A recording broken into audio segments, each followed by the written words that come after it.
স্বাগত দীপ্ত সংবাদে। আপনাদের সাথে আছি আমি আনোয়ারুল আলম। শুরুতেই জানাবো সংবাদ শিরোনাম। সীতাকুণ্ডের দুর্ঘটনা কবলিত জাহাজে ছিল অতিরিক্ত হাইড্রোজেন সালফাইড, বিস্ফোরক অধিদপ্তর। আগামীকাল কিশোরগঞ্জ যাচ্ছেন প্রধানমন্ত্রী তারেক রহমান, একাধিক কর্মসূচিতে অংশ নেবেন তিনি।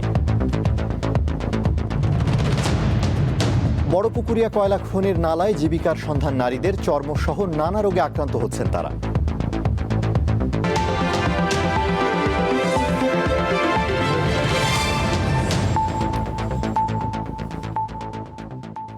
এবারে বিস্তারিত।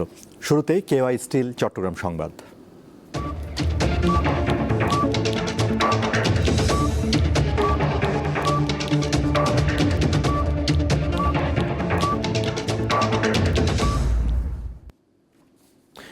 চট্টগ্রামের সীতাকুণ্ডে শিপ ব্রেকিং ইয়ার্ডে দুর্ঘটনা কবলিত জাহাজে মাত্রাতিরিক্ত হাইড্রোজেন সালফাইডের উপস্থিতি শনাক্ত করা হয়েছে।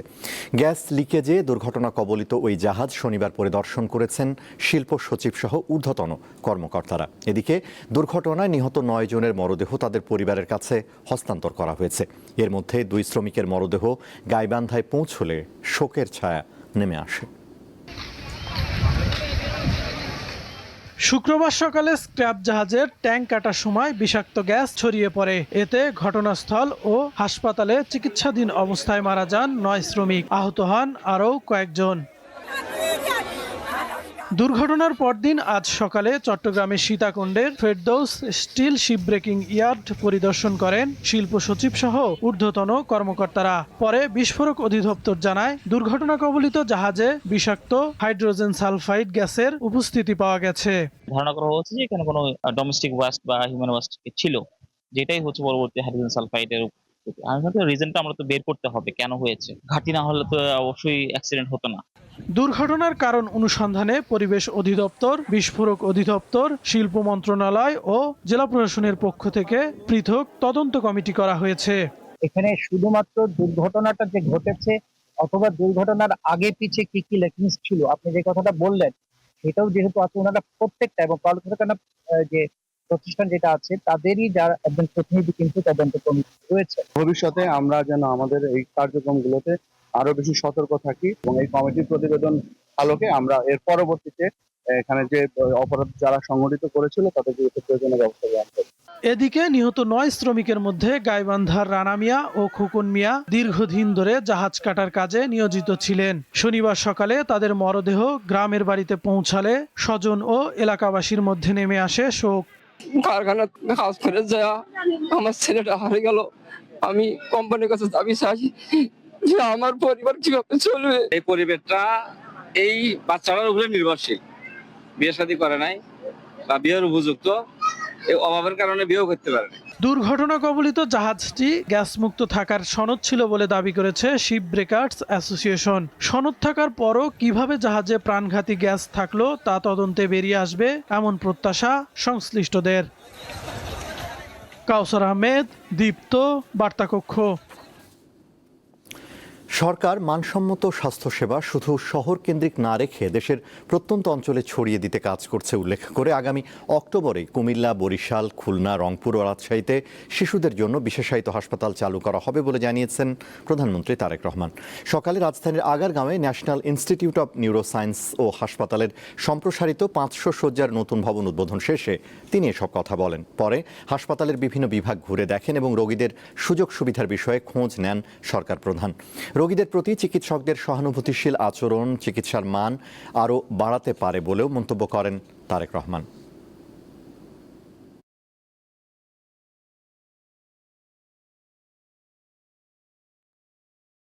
দেশের সাধারণ মানুষ যেন স্বল্প খরচে বিশ্বমানের নিউরো চিকিৎসা পেতে পারেন, সেই লক্ষ্য নিয়েই এই বর্ধিত ভবন নিউরোসায়েন্স 2 নির্মাণ করা হয়েছে।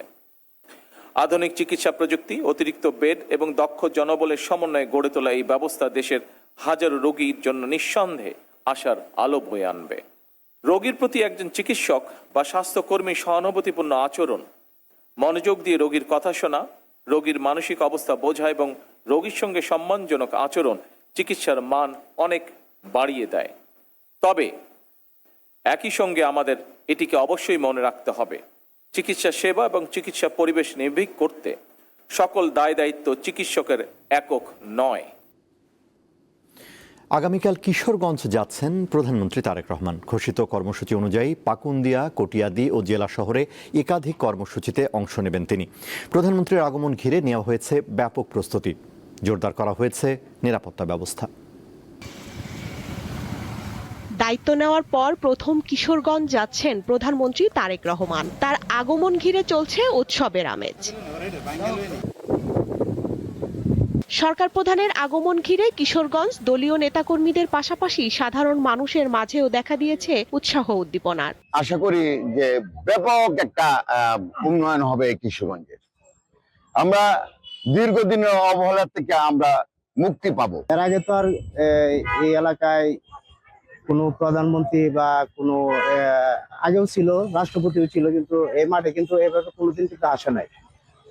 প্রধানমন্ত্রী আসাতে আমরা আসলে খুব ভালো লাগতেছে। খুবই সৌভাগ্যবান যে আমাদের এই প্রধানমন্ত্রীকে আমরা খুব কাছ থেকে দেখার সুযোগ পাবো। আমরা কিশোরগঞ্জবাসী এর জন্য মাননীয় প্রধানমন্ত্রীকে ধন্যবাদ জানাই। রোববার সকালে ঢাকা থেকে সড়ক পথে পাকুন্দিয়ার উদ্দেশ্যে রওনা হবেন প্রধানমন্ত্রী। সেখানে তিনি দেশব্যাপী জাতীয় মৎস্যপক্ষ 2026 উদ্বোধন করবেন। পরে কিশোরগঞ্জ পৌরসভার পুরানো স্টেডিয়ামে ফ্যামিলি কার্ড কর্মসূচিতে অংশ নেবেন সরকার প্রধান। এই ব্রহ্মপুত্র নদে মাননীয় প্রধানমন্ত্রী এখানে পনা অবমুক্ত করবেন। আমাদের নেতা কর্মীদের মধ্যে আনন্দ উৎসল একটা পরিবেশ তৈরি হয়েছে। গ্রামে গ্রামে বাড়িতে বাড়িতে মানে প্রস্তুতি চলছে মাননীয় প্রধানমন্ত্রীকে বরণ করে নেওয়ার জন্য। আমরা যে বড় বড় প্রকল্প চিন্তা ভাবনা করছি, হাতে নিয়ে দিচ্ছি, ইনশাল্লাহ উনি আসলে এটা আরো ত্বরান্বিত হবে। এছাড়া ঐতিহাসিক শোলাকিয়া ঈদগাহ ময়দানে কয়েকটি উন্নয়ন কার্যক্রমের উদ্বোধন করবেন প্রধানমন্ত্রী। দেশনায়ক তারেক রহমান কিশোরগঞ্জ পদার্পণ উপলক্ষে আমরা নেতাকর্মীদের মধ্যে যে আনন্দ দেখতে পাচ্ছি, আসলে তা ঈদের আনন্দের মতো। প্রধানমন্ত্রীর আগমন ঘিরে কিশোরগঞ্জবাসী এখন নতুন এক সম্ভাবনার স্বপ্ন দেখছেন। দীপ্ত, বার্তা কক্ষ। বাংলাদেশের রাজনৈতিক ইতিহাসের এক অনন্য ব্যক্তিত্ব, অবিস্মরণীয় নাম খালেদা জিয়া। দেশের প্রথম নারী প্রধানমন্ত্রী এবং মুসলিম বিশ্বের দ্বিতীয় নির্বাচিত নারী সরকার প্রধান তিনি। একনায়কতন্ত্র, স্বৈরাচার ও ফ্যাসিবাদের বিরুদ্ধে এবং গণতন্ত্র পুনরুদ্ধারের আন্দোলনের প্রশ্নে তিনি আপসী নেত্রীর উপাধি পান। আজ খালেদা জিয়ার ৮২তম জন্মদিন। তার স্বামী সাবেক প্রেসিডেন্ট জিয়াউর রহমানের গড়া বাংলাদেশ জাতীয়তাবাদী দল বিএনপি খালেদা জিয়ার হাত ধরে সুদৃঢ় সাংগঠনিক কাঠামো ও জনপ্রিয়তার শেকড়ে পৌঁছায়। বিএনপির সাবেক চেয়ারপারসন এবং দেশের 3বারের প্রধানমন্ত্রী খালেদা জিয়া গত বছর ৩০ ডিসেম্বর মারা যান। তার জানাজায় লাখো মানুষ অংশ নেন। শোক, শ্রদ্ধা ও ভালোবাসায় খালেদা জিয়াকে বিদায় জানায় দেশের মানুষ। দিনটি পালন উপলক্ষে রাজধানীর নয়াপল্টনে বিএনপির কেন্দ্রীয় কার্যালয়ে দোয়া মাহফিলের আয়োজন করা হয়।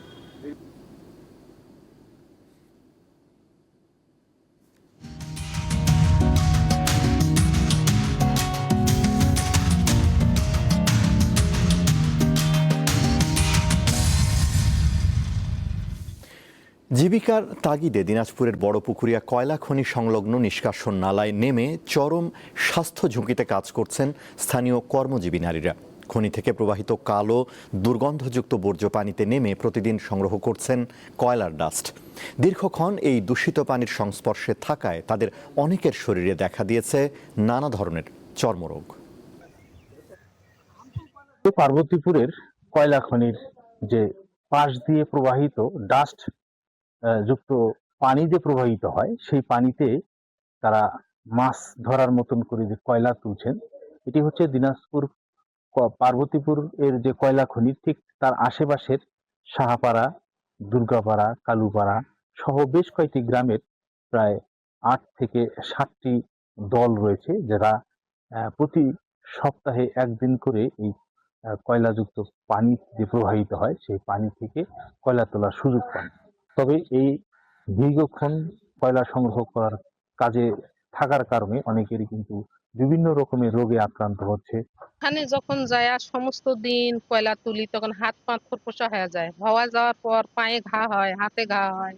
স্বামী নাই, সন্তান নাই, কি করিয়ে চলবে? বাসায় ওই যে হাত পা হংকে করে, সেদিন হাঁটতে পারে না। অক্টোবরে বয়জান পানি নয়, আসিয়া আইতোতে গাও ধুইবে, ডিরুলের পানি দিয়ে গাও ধোয়। আমার ছেলে মেয়ে তো নাই, এই যে 8 জন 10 জন করে কারো খাওয়াইয়ে তামাতে এইটা দিয়ে তো বা পোষায় না, পোষায় কওনি? এই যে ময়লা পানি যাচ্ছে, যে পায়ে যে ঘাও হয়, হাঁটতে পারিনি। তারা বলছে যে যেহেতু আমরা এই একটি জীবনের ঝুঁকি নিয়ে অর্থাৎ দারিদ্রতার সাথে যুদ্ধ করে এই কয়লাযুক্ত পানি থেকে ডাস্ট সংগ্রহ করে তারা বিক্রি করে তাদের জীবিকা নির্বাহ করে, তারা একটি নিরাপদ কর্মসংস্থানের সুযোগ চান।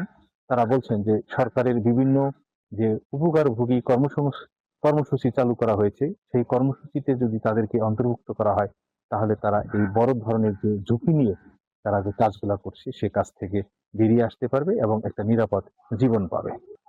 সুলতান মাহমুদ, দীপ্ত টেলিভিশন, বড়পুকুরিয়া। লক্ষ্মীপুরে তীব্র গ্যাস সংকটে চরম ভোগান্তিতে পড়েছেন সিএনজি চালিত অটোরিকশা ও বিভিন্ন গণপরিবহনের চালকরা। গ্যাসের জন্য জেলার বিভিন্ন ফিলিং স্টেশনে প্রতিনিয়ত তৈরি হচ্ছে দীর্ঘ লাইন। ঘন্টার পর ঘন্টা অপেক্ষা করেও গ্যাস না পাওয়ার অভিযোগ অনেক চালকের। তারা জানান, কোনো ফিলিং স্টেশনে 18 ঘন্টা পর্যন্ত অপেক্ষা করেও গ্যাস পাওয়া যাচ্ছে না। দীর্ঘ সময় লাইনে আটকে থাকায় কর্মঘণ্টা নষ্ট হচ্ছে এবং তাদের আয় কমে যাচ্ছে। গ্যাস সংকটের প্রভাব পড়েছে অভ্যন্তরীণ সড়ক যোগাযোগেও।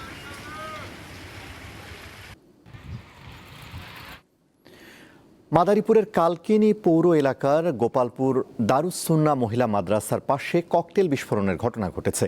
এতে আহত হয়েছে মাদ্রাসার 4 শিক্ষার্থী। পুলিশ জানায়, সকালে হঠাৎ মাদ্রাসার সাথে থাকা ইমন সর্দারের বসতঘরের সামনে ককটেল বিস্ফোরণ হয়। মাদ্রাসা কর্তৃপক্ষ জানিয়েছে, মাদ্রাসার পাশে হঠাৎ বিস্ফোরণের ঘটনা ঘটে, এতে আহত হয় 4 শিক্ষার্থী। পরে ঘটনাস্থল পরিদর্শন করে পুলিশ ও র্যাব সদস্যরা। বিষয়টির তদন্ত চলছে।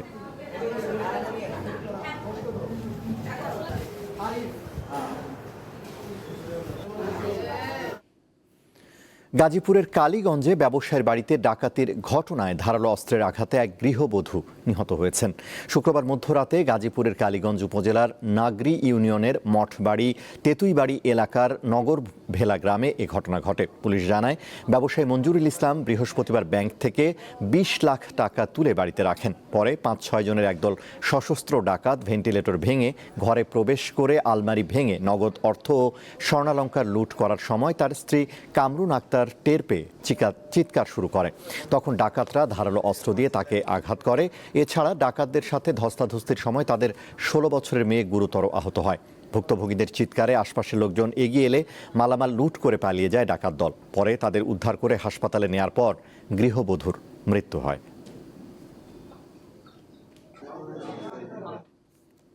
টাঙ্গাইলে নিখোঁজের একদিন পর জিহাদ হোসেন আসিফ নামে এক শিক্ষার্থীর মরদেহ উদ্ধার করেছে পুলিশ। সকালে সদর উপজেলার টাঙ্গাইল কালামপুর আঞ্চলিক মহাসড়কের গাড়াইল আন্ডারপাস এলাকার একটি ডোবা থেকে মরদেহটি উদ্ধার করা হয়। নিহতের পরিবার জানায়, শুক্রবার দুপুর 12টার দিকে মুরগি বিক্রির জন্য পটিয়াজানি হাটে যান আসিফ। সেখানে চাচাতো ভাই তামিমকে কাজের কথা বলে চলে আসার পর থেকেই নিখোঁজ হন আসিফ। খবর পেয়ে সকালে মরদেহ উদ্ধার করে পুলিশ। কাঠের সৌন্দর্য, স্থায়িত্ব ও ফিনিশিংয়ের নতুন মানদণ্ড তৈরির লক্ষ্য নিয়ে অনুষ্ঠিত হল উড মাস্টার ল্যাকার রেলন্স। সম্প্রতি রাজধানীর একটি হোটেলে আয়োজিত অনুষ্ঠানে ডিলার, রিটেইলার, ব্যবসায়িক অংশীদার ও প্রতিষ্ঠানের ঊর্ধ্বতন কর্মকর্তারা এতে অংশ নেন। উপস্থিত ছিলেন প্রতিষ্ঠানের deputy managing director Nasim Anwar, chief business officer Bikash Kanti Das, head of sales and marketing AKM Mahmudul Hasan, head of operations Mizanur Rahman সহ ঊর্ধ্বতন কর্মকর্তারা। বক্তারা স্পেক কেম লিমিটেডের ব্র্যান্ড উড মাস্টার ল্যাকারের নতুন যাত্রা, বাজার সম্ভাবনা ও ভবিষ্যৎ প্রবৃদ্ধির পরিকল্পনা তুলে ধরেন।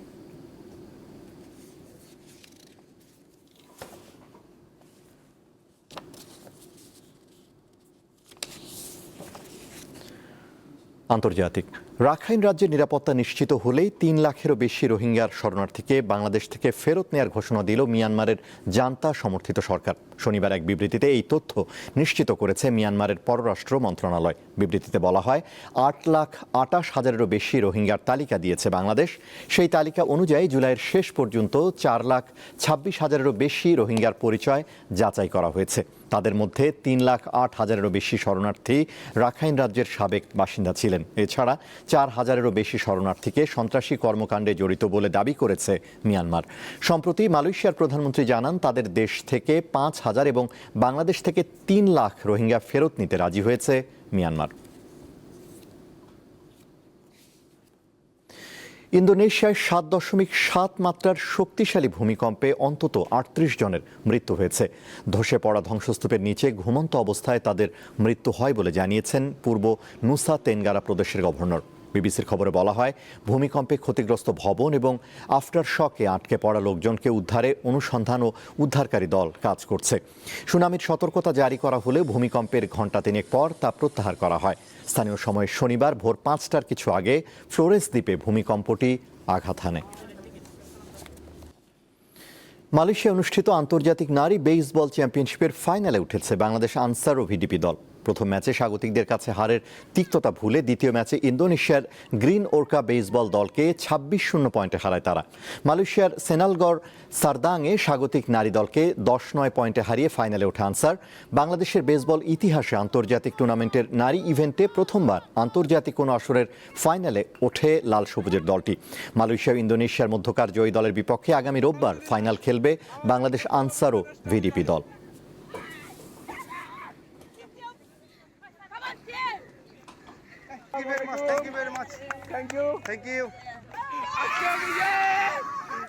শেষ করব দীপ্ত সংবাদ, তার আগে সংবাদ শিরোনামগুলো জানাবো আরো একবার। সীতাকুণ্ডের দুর্ঘটনা কবলিত জাহাজে ছিল অতিরিক্ত হাইড্রোজেন সালফাইড, বিস্ফোরক অধিদপ্তর।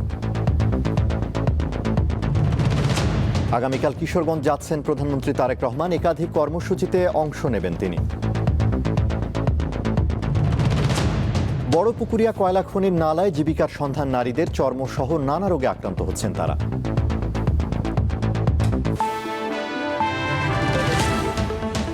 এই ছিল এখনকার মতো। আমাদের পরবর্তী দীপ্ত সংবাদ সন্ধ্যা 6:40 দেখার আমন্ত্রণ। এছাড়া আরও তথ্য বিনোদনের খবর পেতে যুক্ত থাকুন দীপ্তর ডিজিটাল প্ল্যাটফর্মগুলোতে।